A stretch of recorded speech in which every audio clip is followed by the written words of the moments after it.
Dear students, welcome to today's physics class. We are going to learn about one of the most important devices in the world of electricity, the transformer, from Unit 15. Electromagnetism. Transformers play a major role in how electrical power is transmitted, distributed, and used in our daily lives. Even though we usually don't see them directly, they are working around us all the time, quietly and efficiently. A transformer is an electrical device that changes the voltage of alternating current, or AC, by using the principle of electromagnetic induction. This allows electricity to be transmitted over long distances with minimal loss. If transformers didn't exist, electricity from power stations could not reach our homes, schools, or industries in a safe and usable form. To understand how a transformer works, let's first look at its main parts. At the center is the iron core, which provides a path for the magnetic field. Using iron increases the efficiency because it guides the magnetic flux effectively.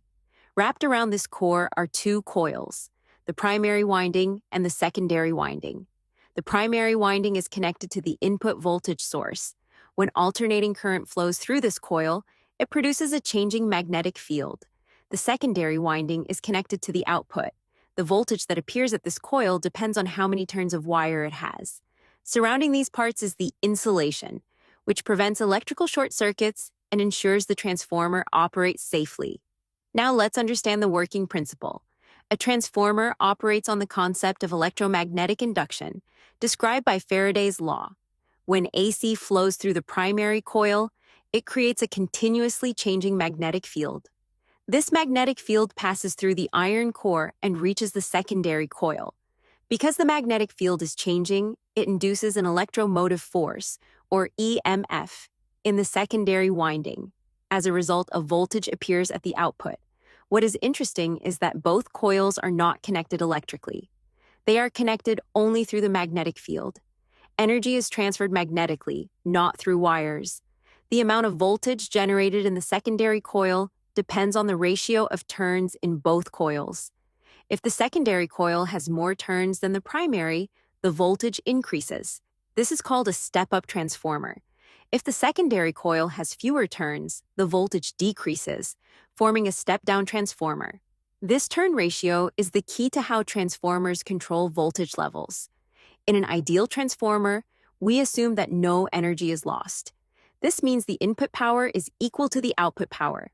Although real transformers do have small losses, modern transformers are still extremely efficient. Transformers are used almost everywhere.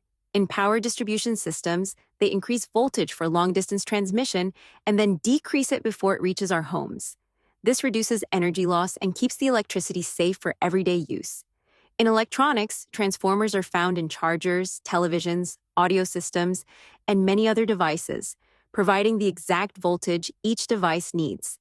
In industries, large machines often require lower, safer voltage levels, and transformers help supply this controlled voltage.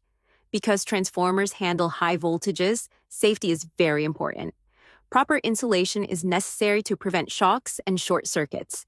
Transformers must also be used within their rated capacity to avoid overheating. Regular maintenance helps ensure that they continue to operate safely and efficiently.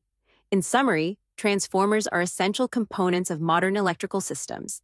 They make it possible for electrical energy to be transmitted efficiently and used safely in countless applications. Understanding transformers helps us appreciate how electricity reaches us and how it is controlled. Thank you for listening, students.